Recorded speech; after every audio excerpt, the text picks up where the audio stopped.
चला आले एक ऑनलाईन विद्यार्थी.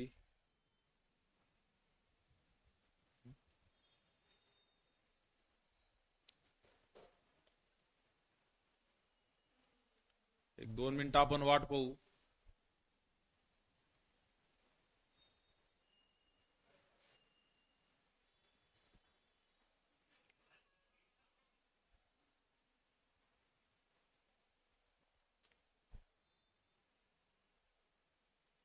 आज आपल्या श्री अकॅडमी मध्ये गायडन्स सेशन त्या ठिकाणी ठेवलेला आहे. तरी या ऑनलाईन गायडन्स सेशन मध्ये सर्व आपल्या विद्यार्थी मित्रांचे मी या ठिकाणी स्वागत करतो.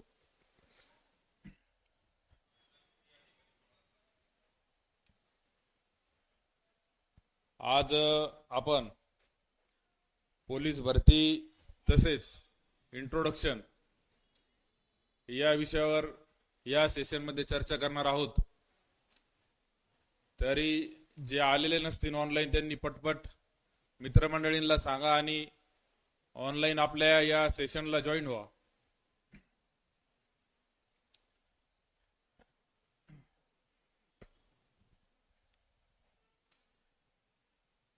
मित्रांनो लक्षात घ्या, 2015ची आपली 25ची आपली पोलीस भरती या ठिकाणी खूप मोठ्या संख्येने असणार आहे. त्यामुळे आपल्या सर्वांच्या प्रयत्नांना यश येण्यासाठी श्री अकॅडमीच्या माध्यमातून आपला पूर्णपणे प्रयत्न असणार आहे. आणि त्यासाठीच आपले श्री अकॅडमीचे किशोर सर यांनी आज या सेशनचं आयोजन केलेलं आहे. तरी आपण अनेक मंडळी आलेले आहेत, तरी आपण या सेशनला सुरुवात करूया. मित्रांनो, पोलीस भरतीच्या विषया संदर्भात आज आपण या ठिकाणी गायडन्स सेशन ठेवलेला आहे. पोलीस भरती 2025 आणि आता लेक्चर कोण देतं हे तर तुम्ही आता या ठिकाणी पाहताय. हे माझं नाव आहे आणि ही माझी बॅच. आणि 2014ची जी ऍड होती MPSC ची, तर त्या ऍड मध्ये त्या ठिकाणी सिलेक्शन होऊन मी सब इन्स्पेक्टर म्हणून त्या ठिकाणी महाराष्ट्र पोलीस मध्ये भरती झालो. तरी आपण आता लेक्चरला सुरुवात करतो आहोत. लक्षात घ्या मित्रांनो, या तुमच्या स्पर्धा परीक्षेच्या लढाईमध्ये पोलीस भरती असो, MPSC असो किंवा इतर कोणती वनरक्षकची भरती असो किंवा कोणतीही स्पर्धा असो, स्पर्धेची परीक्षा असो, तर त्यामध्ये तुमच्या मेंटॅलिटीचा वाटा, तुमच्या मानसिकतेचा वाटा हा खूप मोठा असतो. आणि ह्यामुळेच आपण या ठिकाणी या मानसिकतेच्या विद्यार्थी मानसिकतेच्या विषयावर देखील काम करणार आहोत. आणि माझ्या अनुभवातून मला जे काही या गोष्टी हँडल करता आल्या, टॅकल करता आल्या, त्या मी या ठिकाणी मांडतोय. सर्वप्रथम आपण या ठिकाणी मी एक वाक्यरचना इथं नमूद केलेली आहे आपल्या या बोर्डवर. या लढणाऱ्या प्रत्येक विद्यार्थी मित्राची हिम्मत वाढवणारी अशी वाक्यरचना आहे. लक्षात घ्या, छावा पिक्चर तुम्ही पाहिला असन सगळ्या मंडळींनी आपल्या, तर त्या छावा मधली ही वाक्यरचना त्या ठिकाणी आहे, मन के जीते जीत है, मन के हारे हार. म्हणजे याचा अर्थ असा आहे. आणि पुढचं, हार गए जो बिन लढे उन पर है धिक्कार. म्हणजे तुमच्या मनाने जर असं मानलं का तुम्ही जिंकणार आहे, तर तुमचा विजय निश्चित आहे. मन के जीते जीत है म्हणजे तुमच्या मनाने जर विजय मानला तर तुमचा विजय निश्चित आहे. आणि हार गए जो बिन लढे म्हणजे तुम्ही लढाई न करताच त्या ठिकाणी हार मानली, मनाने तुम्ही हारलेले आहात, तर तुमच्यावर धिक्कारच जग करणार आहे. तुम्हाला त्या ठिकाणी जग त्या ठिकाणी अपयशी असं म्हणूनच पाहणार आहे. तर लक्षात घ्या विद्यार्थी मित्रांनो, या ठिकाणी माझा थोडक्यात परिचय देत असताना थोडी पार्श्वभूमी देखील सांगणं आवश्यक आहे. जास्त मागचं सांगत नाही, पण 10वी त्या काळात जे बोर्ड परीक्षा जी असायची, तर त्या 10वीच्या बोर्डला मला मार्क होते 48.93. आता तुमच्यातल्या अनेक मंडळींना या ठिकाणी याच्यापेक्षा जास्त मार्क असू शकतात. हे मार्क या ठिकाणी सांगायचा उद्देश असा आहे की माझ्यासारखा 48.93 मार्क 10वीला पडलेला एक विद्यार्थी, माझ्यासारखा व्यक्ती जर महाराष्ट्रातली एमपीएससी ची परीक्षा पास होऊन ओपन मधून पीएसआय होऊ शकतो, तर तुमच्यासारखा त्या ठिकाणी असंच सर्वसाधारण विद्यार्थी देखील किंवा मराठी माध्यमिक शाळेत शिकलेला विद्यार्थी देखील अशा पद्धतीने या स्पर्धा परीक्षा पास करू शकतो.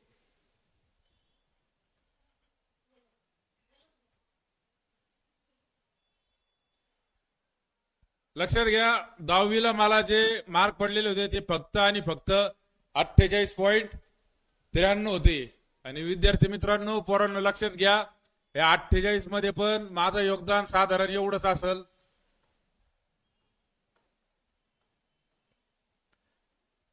एवढं माझं प्रामाणिकपणे सांगायचं तर एवढंच माझं योगदान या 10वीच्या परीक्षेत होतं. आता बाकीचं काय झालं ते आता तुम्हाला नंतर पुढच्या सेशन मध्ये मी सांगल. परंतु माझ्या परिवाराला, माझ्या घरच्यांना देखील असं वाटलं नव्हतं का मी 10वीची परीक्षा पास करू शकतो. म्हणजे विचार करा, ज्या व्यक्तीच्या परिवाराला सुद्धा वाटत नव्हतं का तो 10वीची परीक्षा, बोर्डाची परीक्षा पण पास होऊ शकतो, तो व्यक्ती एमपीएससी पास झालेला आहे. महाराष्ट्रातली सगळ्यात अवघड परीक्षा एमपीएससी, ती एमपीएससी पास जर मी करू शकतो, तर लक्षात घ्या तुमच्यासाठी पोलीस भरती देखील तुम्ही 100% पास होऊ शकतात. आता हे 10वीला इतके मार्क पडल्यानंतर त्या काळात सायन्स जे होतं, त्या सायन्सला जे ऍडमिशन व्हायचं ते मार्क आता पोरांना, आजकालच्या पोरांना जवळपास मार्क पडतात, कोणाला 90%, कोणाला 95%. त्या काळात एवढे मार्क पडत नव्हते. त्यामुळे साधारण आम्हाला सायन्सला त्या काळात कट ऑफ राहायचा साधारण 50च्या आसपास, आणि त्यानुसार मला सायन्सला ऍडमिशन भेटलं. तुम्हाला सांगतो मित्रांनो, हे जे वर्ष होतं हे अतिशय महत्वाचं 10वीचं माझं ठरलं. आणि त्यानंतर जे मी सायन्सला ऍडमिशन घेतलं आणि 11वी सायन्सला, त्या ठिकाणी हे मी सांगितलं, मी तुम्हाला माझं याच्यात योगदान एवढंच होतं, बाकीचं काय आहे ते मी तुम्हाला नंतर सांगाल. परंतु याच्यानंतर ज्या काही मी परीक्षा दिल्या, 11वी असन आणि 12वी असन आणि पुढचे असतील, तर याच्यामध्ये पूर्णपणे योगदान मी प्रामाणिकपणे माझं स्वतःच त्या ठिकाणी दिलं. कष्ट केले, मेहनत केली. ह्या सुमारासच, या वयाच्या सुमारासच, आता जे तुमचं साधारण वय असन ते ह्या रेंज मधलं तुमचं साधारण वय आहे 18 ते 25 मधलं. आता या साधारण वयामध्ये मला वयाच्या 15-16 वर्षी असं त्या ठिकाणी धारणा झाली, अशी माझी त्या ठिकाणी मानसिकता झाली का आपण असंच त्या ठिकाणी घरच्यांना असं वाटणार आपल्या का आपण पास होऊ शकत नाही, आपल्या सगळे आपल्यावर शंका घेणार का बा हा काय पात्र माणूस नाही. मग मला त्या ठिकाणी माझ्या स्वाभिमानाला धक्का लागला आणि मी निर्णय केला का आपण आयुष्यात काहीतरी बनलं पाहिजे, आपण आयुष्यात घडलं पाहिजे, आपण त्या ठिकाणी स्वतःचं कर्तृत्व सिद्ध केलं पाहिजे. म्हणून त्या ठिकाणी मी साधारण ह्याच 10वीच्या पास झाल्यानंतर सुमारास एक निर्णय केला का आपल्याला वर्दी घालायची,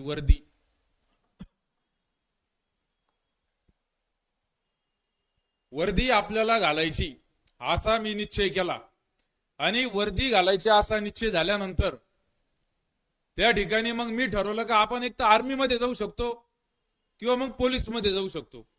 त्यानंतर पुढे अजून या विषयाचा अभ्यास केल्यानंतर असा निश्चय करण्यात आला माझ्याकडून का आपण एमपीएससी दिली पाहिजे आणि आपण पीएसआय, डीवायएसपी वगैरे यासाठी प्रयत्न केले पाहिजे. मग तुम्हाला सांगतो विद्यार्थी मित्रांनो, 12वीला मग मी स्वतःच्या हिमतीवर अभ्यास करून 11वी असताना 12वीला मला माझी प्रगतीचा आलेख जो आहे तो मी तुम्हाला दाखवतोय. स्वतःच्या हिमतीच्या बळावरचा प्रगतीचा आलेख मनुष्य त्या ठिकाणी कसा वाढवू शकतो, स्वतःची प्रगती या मानसिक शक्तीच्या बळावर कशी करू शकतो. मी तुम्हाला सुरुवातीला सांगितलं, तुमच्या यशामध्ये तुमचं यश असू दे तर कोणती फील्ड असू द्या, हे वाक्य तुम्ही ध्यानात ठेवा का तुमच्या या पूर्ण स्पर्धेमध्ये 50% वाटा हा तुमच्या मानसिकतेचा आहे. तुमच्या मानसिकतेचा वाटा 50% त्या ठिकाणी आहे. तुमचा माइंडसेट काय आहे, तुम्ही कोणत्या माइंडसेटनी त्या ठिकाणी पाऊल टाकताय, हे तुम्हाला त्या ठिकाणी ठरवणारे भविष्यात तुम्ही काय बनणार आहे.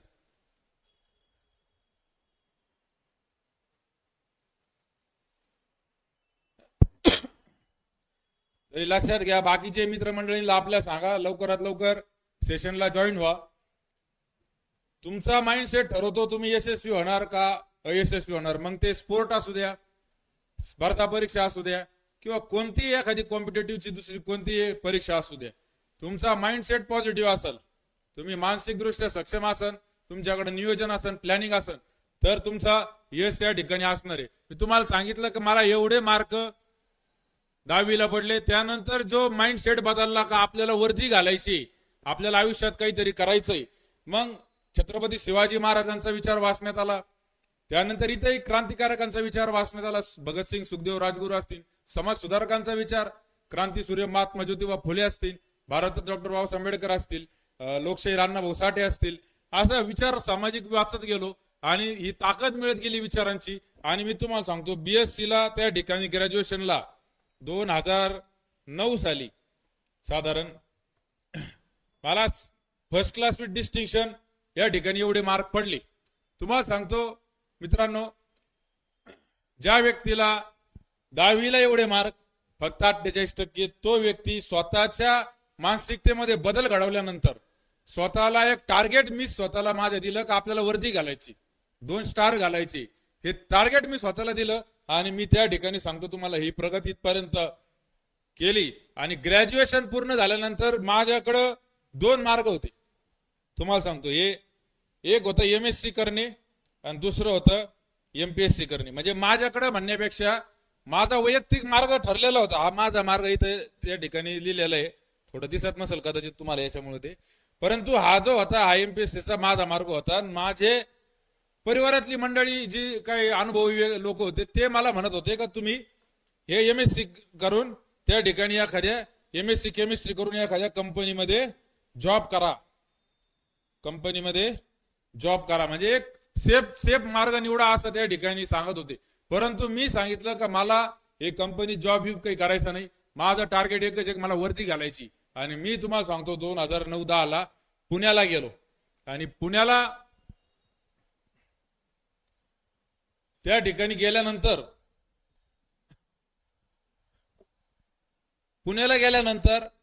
तुम्हाला सांगतो अनेक अडचणी आल्या, अनेक समस्या आल्या, अनेक त्या ठिकाणी चढ उतार आले. पण लढाई आपली जी ठरलेली असते मनाशी का आपल्याला वर्दी घालायची, जसं तुमची ठरलेलं आहे तुमच्या मनाशी, तुमच्या अंतःकरणाशी का तुम्हाला पोलीस बनायचंय, तुम्हाला त्या ठिकाणी पोलीसची वर्दी घालायची, तुम्हाला पोलीस भरती पास व्हायची, हे जे तुमचं जे ठरलेलं आहे तुमच्या मनाशी, ही जी ताकद असते ना, ही ताकद मी स्वतः अनुभवली, ही मनाची ताकद मी अनुभवली. आणि मी तुम्हाला सांगतो अनेक चढ उतार आले. 2000 साधारण 10चा अटेम्प्ट मी दिला, 2011चा दिला, 2011चा दिला, 2012चा दिला, 2013चा दिला आणि 2014चा पण दिला. फायनली शेवट माझं सिलेक्शन 2014च्या ऍड मध्ये PSI म्हणून त्या ठिकाणी ओपन मधून झालं.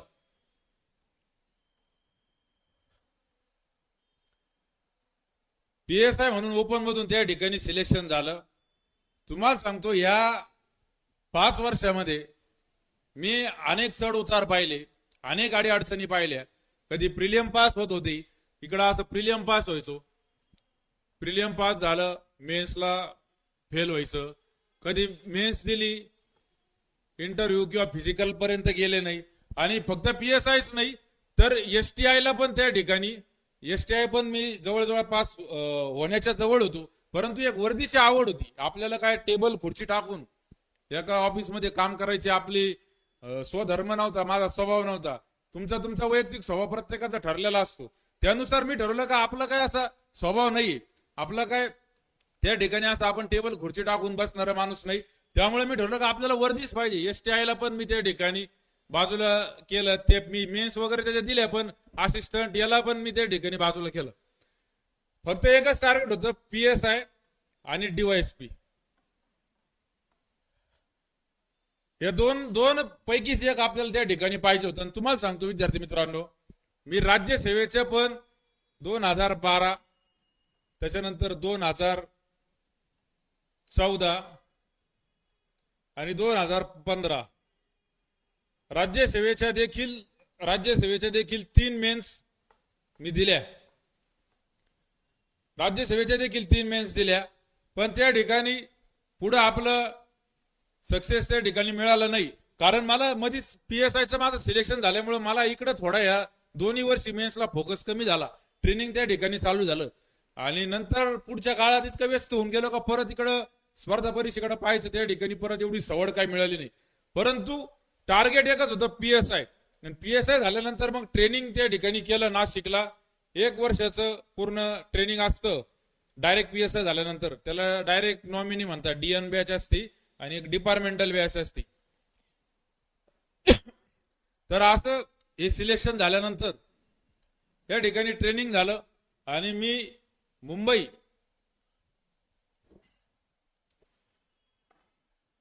मुंबईला त्या ठिकाणी पहिली पोस्टिंग झाली.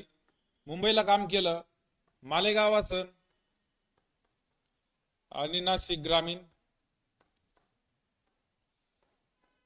इत्यादी ठिकाणी काम केलं. तुम्हाला सांगतो जास्त आता या विषयावर बोलणार नाही. आपली भेट आता वारंवार त्या ठिकाणी होतच राहणार आहे. परंतु आज या प्राथमिक आपल्या सेशन मध्ये प्रायमरी सेशन मध्ये वर्दीची आन बान आणि शान ज्याला म्हणतात अशीच आपली सर्व्हिस त्या ठिकाणी राहिलेली. ज्याला नॉन करप्ट पूर्ण सर्व्हिस म्हणतात. नॉन करप्ट NC पोलीस खात्यात त्याला म्हटलं जातं नॉन करप्ट. अशी सर्व्हिस मी केली. मला तुम्हाला हे सगळं सांगायचा मुद्दा माझा असा होता विद्यार्थी मित्रांनो का तुम्ही जे पोलीस भरती करताय जे तुमचं टार्गेट आहे पोलीस भरतीचं वर्दीचं हे तुमचं टार्गेट त्या ठिकाणी आहे. आणि तुमचा जो सिलेबस आहे MPSC इतका वास्ट सिलेबस हा नाही. तसेच UPSC इतका देखील वास्ट सिलेबस एवढा व्यापक सिलेबस हा नाहीये. तुमच्या या सिलेबस मध्ये त्या ठिकाणी 4 महत्वाचे विषय या ठिकाणी नमूद केलेले आहे का ते गणित, बुद्धिमत्ता, मराठी आणि सामान्य ज्ञान चालू घडामोडी. तर असे 4 विषय तुमचे त्या ठिकाणी आहे. गुड आफ्टरनून सगळ्यांना. असे 4च विषय तुमच्या समोर आहे. लक्षात घ्या विद्यार्थी मित्रांनो तुम्हाला फक्त 4 विषयांशी लढायचंय. आपण ज्या वेळेस छत्रपती शिवाजी महाराजांचं नाव घेतो छत्रपती शिवाजी महाराज 8 शत्रूंशी लढले होते. त्या काळात ज्या काळात तंत्रज्ञान वगैरे मोबाईल वगैरे काही सुविधा नव्हती त्या काळात 8 शत्रूंशी लढून त्यांनी हिंदवी स्वराज्य उभं केलं. जर आपण छत्रपतींना मानतो 18 पगड जातीचे मावळे छत्रपतींचे त्या ठिकाणी त्यांच्या सोबत लढले. आपण त्यांचे त्या ठिकाणी वारसदार. मग आपल्याकडून या 4 विषयांसोबत त्या ठिकाणी लढाई होऊ शकत नाही का? या 4 विषयांना आपण त्या ठिकाणी नमू शकत नाही का? नमू शकत नाही म्हणजे काय? गणितामध्ये आपण जो काय 25 साधारण 25 मार्काला जे आहे त्याच्यामध्ये आपण याच्यामध्ये मॅक्झिमम मार्क जास्तीत जास्त मार्क पाडू शकत नाही. तर 100% पाडू शकतो. प्रत्येक विद्यार्थ्यामध्ये प्रत्येक पोरामध्ये प्रत्येक पोरीमध्ये ती ताकद त्या ठिकाणी आहे. त्यामुळे सांगायचा मुद्दा असा आहे लक्षात घ्या. मी तुम्हाला बोललो का तुम्ही छत्रपतींच्या 18 पगड जातीचे मावळे आपण आहोत. महाराष्ट्राच्या भूमीत आपण जन्माला आलेलो आहोत. महाराष्ट्राची भूमी ही साधी सुधी भूमी नाही. महाराष्ट्राची भूमी ही या राष्ट्राला वाचवणारी भूमी. या महाराष्ट्र जर नसता तर राष्ट्र राहिलं नसतं. या महाराष्ट्रामुळेच या हिंदवी स्वराज्यामुळे त्या ठिकाणी राष्ट्र राहिलं. सांगायचा मुद्दा तुम्हाला हा आहे का मी याचा आकडा तो टाकला इथं. हा आकडा असा आहे का तुम्ही हा MPSCचा म्हणा किंवा पोलीस भरतीचा म्हणा किंवा इतर कोणतीही स्पर्धा परीक्षेची तयारी करणारा महाराष्ट्रातला विद्यार्थी तरुण म्हणा हा माणूस हा व्यक्ती हा छत्रपती शिवाजी महाराजांच्या मावळ्यांचा वारसदारच आहे. एक लढणारा लढवय्या माणूस आहे. आपल्या 13-14 पिढ्या प्रत्येकाच्या मागे नेल्या तर आपण ह्या हिंदवी स्वराज्याच्या फौजेमध्ये आपले बापजादे लढताना तुम्हाला दिसतील. मग आपले बापजादे एवढे मोठे शत्रूंशी लढत होते. आपले बापजादे एवढे मोठे शत्रूंशी लढत होते तर मग आपल्याकडून साधं पोलीस भरतीचं होऊ शकत नाही का? तुम्ही मला सांगा. आपल्याकडून पोलीस भरती होऊ शकत नाही? 1001% तुमच्याकडून पोलीस भरती होऊ शकते. 1001% तुम्ही वर्दी घालू शकता. फक्त तो माइंडसेट त्या ठिकाणी ती कष्ट ते मेहनत लक्षात घ्या. योग्य मार्गदर्शन मेहनत आणि टार्गेटवर फोकस यश तुमचं असणार आहे. योग्य मार्गदर्शन का गरजेचं आहे? तुम्ही जर योग्य मार्गदर्शन घेतलं तर तुम्हाला हे समजणार कोणत्या विषयाला किती वेळ देणं आपल्याला आवश्यक आहे. तुम्ही योग्य मार्गदर्शन घेतलं तर तुम्हाला हे समजणार शारीरिक त्या ठिकाणी चाचणीमध्ये आपण कुठं कमी पडतोय त्याला आपल्याला कसं वाढवता येईल. या 4 विषयांपैकी आपल्याला कुठं त्या ठिकाणी आपण कमी आहोत, त्याच्यात आपल्याला वाढ कशी करता येईल, किमान ऍव्हरेजला तरी कसं आणता येईल, हे सगळं कुठं मिळणार आपल्याला? योग्य मार्गदर्शनातून आपल्याला ते मिळणार आहे. मेहनत तर 100% घ्यावाच लागणार, मेहनतीशिवाय पर्याय नाही. लक्षात घ्या, आम्ही ज्यावेळेस अभ्यास करत होतो एमपीएससीचा, त्यावेळेस त्या ठिकाणी एमपीएससीचा अभ्यास करत असताना तुम्हाला सांगतो, आम्ही साधारण 7-7:30 वाजता अभ्यासिकेमध्ये जायचो, लायब्ररीमध्ये जायचो. 7-7:30 ला आम्ही गेलो तर साधारण एक 8-9 ला आम्ही नाश्ता वगैरे साठी थोडाफार नाश्ता करणार. त्यानंतर 12 पर्यंत, एवढ्या वेळेपासून तर 12 पर्यंत दुपारी आम्ही अभ्यास त्या ठिकाणी पूर्ण फक्त फोकस देऊन केला. नंतर दुपारी जेवणाचा टाइम सोडला तर फक्त थोडस एक तास अर्धा तास झोप, पुन्हा अभ्यास 2-3 नंतर पुन्हा अभ्यास चालू. साधारण 10-11 पर्यंत रात्री हा अभ्यास चालायचा, 10-11 पर्यंत अभ्यास चालायचा. आणि त्या ठिकाणी अभ्यास करत असताना डोक्यात एकच होतं का आपल्याला आपलं टार्गेट, आपलं जे काही टार्गेट आहे, तुमचं जे टार्गेट आहे ते वरती, आपलं टार्गेट आपल्याला पूर्ण करायचं आहे. तर हे टार्गेटवर आपला पूर्ण फोकस आपण त्या ठिकाणी केला पाहिजे. आणि त्यासाठी आपल्याला मेहनत, योग्य मार्गदर्शन. आज सांगतो, काही जण आपली मंडळी काही ग्रामीण भागामध्ये आहे, तर ग्रामीण भागातल्या या मंडळींना यांनी जर त्यांच्या आयुष्यात नीट फोकस देऊन काही केलं नाही, किंवा लक्ष देऊन काही केलं नाही, किंवा गांभीर्याने आपल्या आयुष्याला घेतलं नाही, तर काय होईल माहिती का? एक म्हण आहे पहा मराठीत, गावरान म्हणे थोडी, जन्माला आला याला वजे वाहून मेला. जर आपण या ग्रामीण भागातल्या आपल्या तरुण पोरांनी यांनी पोलीस भरतीकडे आलं पाहिजे, त्यांनाही माझं सांगणं आहे. कारण जागा भरपूर मोठ्या प्रमाणात आहे आणि पोलीस भरती हे होणारा विषय होऊ शकतो त्या ठिकाणी आपला तरुण. मग आपण जर या अशा पद्धतीने जगलो, जन्माला आला याला आणि वजे वाहून मेला, म्हणजे जन्माला यायचं, उठायचं, खायचं, प्यायचं, पुढची पिढी वाढवायची आणि नंतर झोपून जायचं, किंवा जीवन त्याचं संपून जाणार. म्हणजे हे जो विषय हा आपल्या बाबतीत होतोय का, याचा आपण विचार करणं ग्रामीण भागातल्या पोरांनी त्या ठिकाणी आवश्यक आहे. कारण काय माहिती का, ग्रामीण भागात राजकारणी मंडळी, इलेक्शन राहतं, हे राहतं, ते राहतं, ते राजकारणी मंडळी तुमचा वापर करून घेणार. ते तुम्हाला काय थोडंफार लालूच वगैरे दाखवणार, 2-4 जेवणाचं वगैरे, तर तुम्ही जाणार, तर तुमचाही त्या ठिकाणी वापर होणार. हे ग्रामीण भागातल्या मध्ये असं हे भरपूर त्या ठिकाणी चालतं. त्यानंतर गुन्हेगार मंडळी असते राजकारण्यांनी पाळलेली, हे गुन्हेगार मंडळी देखील रील्स टाक, अमुक त्या ठिकाणी असं दाखव का सगळ्या जगाचे पितामह हे झालेले. मग हे असे गुन्हेगार मंडळी, हे राजकारणी मंडळी, हे तुम्हाला तुमच्या टार्गेट पासून त्या ठिकाणी कधी तुम्हाला हे विचार करायला वेळ देणार नाही का आपण पोलीस झालो पाहिजे, आपण भरती केली पाहिजे, आपण आपल्या आई बापासाठी, आपल्या परिवाराच्या उद्धारासाठी काहीतरी केलं पाहिजे. त्यानंतर इतरही गोष्टी आहे, म्हणजे आता याच्यामध्ये प्रेम प्रकरण आली काहींची, याचाही विषय. त्याच्यानंतर अभ्यास करत असताना लक्षात घ्या, हे कोणाचे लग्न आहे, नातेवाईकाचं लग्न, नातेवाईकाची हळद. मी ज्यावेळेस एमपीएससी करत होतो त्यावेळेस माझ्या डोक्यात एकच होतं का आपण त्या ठिकाणी आपलं टार्गेट पूर्ण केलं पाहिजे, आपल्याला आपलं टार्गेट पूर्ण करायचंय. मी त्या साधारण 2009 पासून 2014-15 पर्यंत कोणतेही लग्न वगैरे नातेवाईकाची याला उपस्थिती लावली नाही, कोणते वाढदिवस नाही, काही नाही. तुम्हाला सांगतो, तुमच्या जिंदगीचे शिल्पकार तुम्ही कोणाच्या लग्नाला नाही गेले म्हणून त्याचं लग्न व्हायचं राहणार नाही, तुम्ही कोणत्या वाढदिवसाला नाही गेले म्हणून त्याचा वाढदिवस व्हायचा राहणार नाही. त्यामुळे लक्षात घ्या, तुम्ही या गोष्टी, हे मोह याच्यापासून जर लांब राहिले, या मंडळींपासून लांब राहिले, आणि तुम्ही सरळ स्वतःला आजमावून पाहण्यासाठी पोलीस भरतीकडे त्या ठिकाणी आले, तर 100% तुम्हाला यशाची शक्यता यावेळेस आहे. 15,000 पेक्षा जास्त जागा स्वतःला आजमावून पहा, 15,000 पेक्षा जास्त जागा त्या ठिकाणी आहे.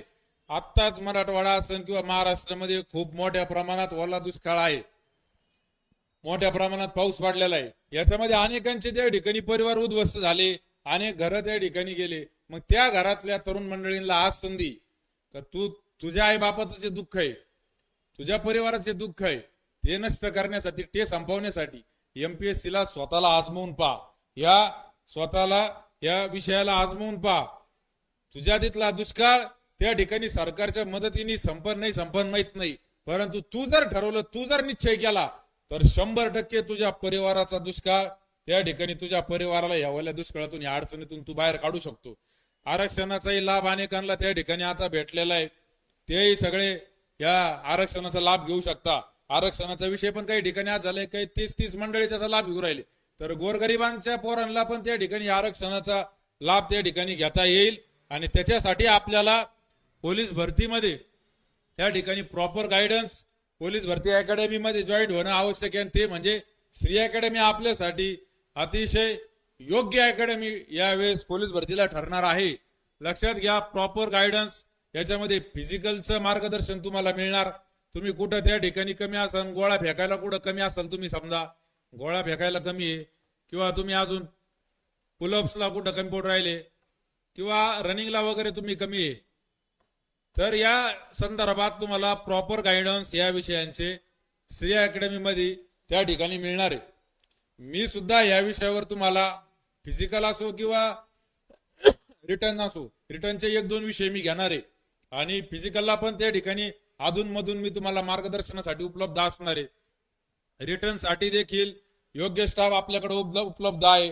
किशोर सरांच्या मार्गदर्शनाखाली सुसज्ज हॉल आपण टीव्ही सेंटरला जाधववाडी सिग्नल येते त्या ठिकाणी श्री अकॅडमीची दुसरी शाखा जी आहे तिथं सुसज्ज हॉल, स्टाफ आपला इथेही आपला या एसबी कॉलेज जवळ इथेही आपला त्या ठिकाणी स्टाफ आणि सुसज्ज हॉल आहे. तरी लक्षात घ्या, तुमचा एक संघर्ष आहे विद्यार्थी मित्रांनो. हा संघर्ष ही एक तुमची तपश्चर्या आहे. संघर्ष एक तपश्चर्या, ही तपश्चर्या तुम्ही श्री अकॅडमी सोबत, हा संघर्ष श्री अकॅडमी सोबत करा. तुम्हाला यशाची शक्यता 100% त्या ठिकाणी वाढणार आहे. तुमच्या यशाची शक्यता 100% वाढणार. केव्हा वाढणार? तुम्ही श्री अकॅडमी सोबत ज्यावेळेस जोडलं झालं त्यावेळेस तुमच्या या जे तुमचं स्वप्न आहे ते स्वप्नाला आकार देण्याचं काम या ठिकाणी होणार आहे. म्हणजे माझ्यासोबतच इतर आपले किशोर सरांच्या मार्गदर्शनाखाली इतरही अनेक मंडळी इथं सक्षम स्टाफ आपला या विषयाला मार्गदर्शन करण्यासाठी आहे. आणि जी मंडळी आपले घरीच बसलेली अजून त्यांच्यासाठी एक वाक्य रचना हा एक शेअर या ठिकाणी मी आणला. जे पोरं घरीच बसलेले बाबा पाहू ऍड आल्यावर आपण करू किंवा नंतर आपण जेव्हा कुणीतरी आपल्याला सांगन तेव्हा करू. ऐन वेळेस तुम्ही युद्धासाठी गेले तर ऐन वेळेस तुमचा पराभव होणार. आणि तुम्ही तयारी करून युद्धासाठी गेले म्हणजे हे युद्धच आहे. पोलीस भरतीची लढाई हे तुमच्यासाठी युद्धच आहे. आणि याच्यासाठी तुम्ही जर तयारी करून गेले, योग्य त्या ठिकाणी तयारी केली तर तुम्ही यशस्वी होणार. म्हणून तुम्हाला तयारी करायची असेल तर आतापासूनच तुम्हाला त्याच्यासाठी तयारीला लागावं लागेल. मग आता काय जे घरी बसलेले, घर बैठे कब तक देखता रहेगा आसमान.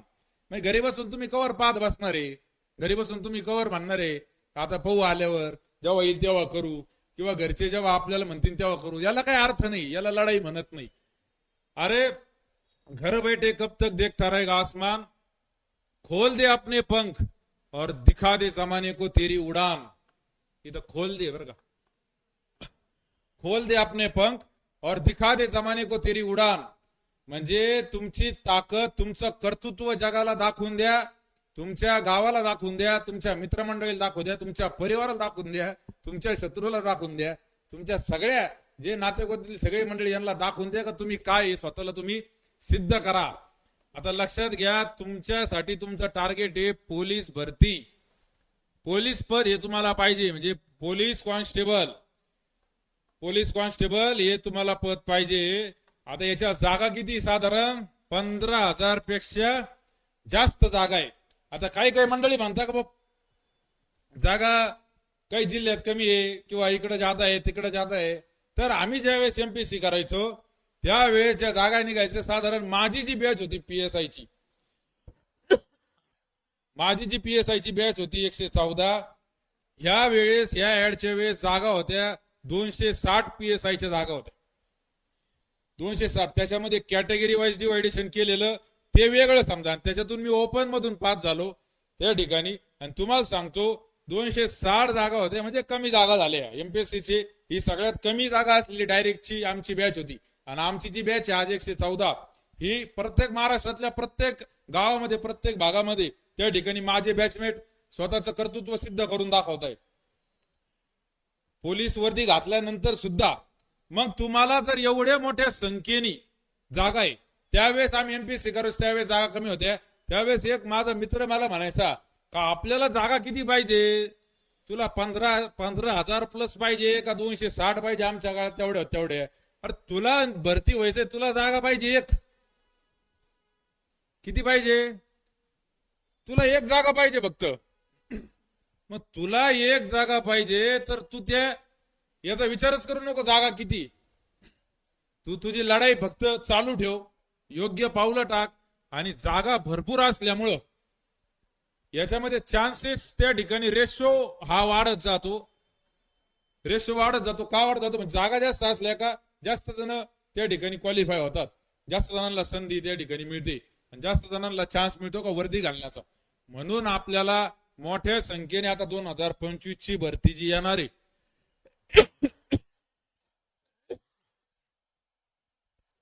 त्याच्यामध्ये मोठ्या संख्येने आपल्याला चान्स आहे. एकदा विषय कट झाला वाटतं, पण तुम्हाला सांगतो बाबा, तुम्ही पोलीस झाल्यानंतर तुम्ही वर्दी घातली, तुमचं सिलेक्शन झालं, तुम्ही पोलीस झाले, तुम्ही वर्दी घातली, तुमचं सिलेक्शन झालं, तुमच्या पूर्ण त्या ठिकाणी आयुष्य बदलून जातं. आयुष्य बदलते. कसं बदलतं, सामाजिक दृष्ट्या तुमचं आयुष्य बदलून जाणार. सामाजिक दृष्ट्या मेहनत घेतल्याचे हे फायदे, सामाजिक दृष्ट्या तुमचं आयुष्य बदलणार, आर्थिक दृष्ट्या तुमचं आयुष्य बदलणार आणि सुरक्षेच्या दृष्टिकोनातून तुमचं आयुष्य बदलणार.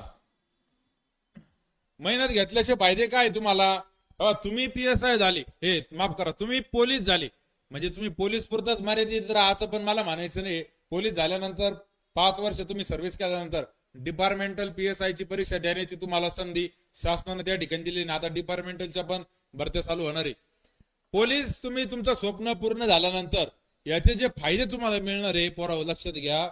सामाजिक फायदा हा आहे का तुमच्या परिवाराचा मान त्या ठिकाणी वाढणार आहे, तुमचा सन्मान गावागावात त्या ठिकाणी होणार आहे.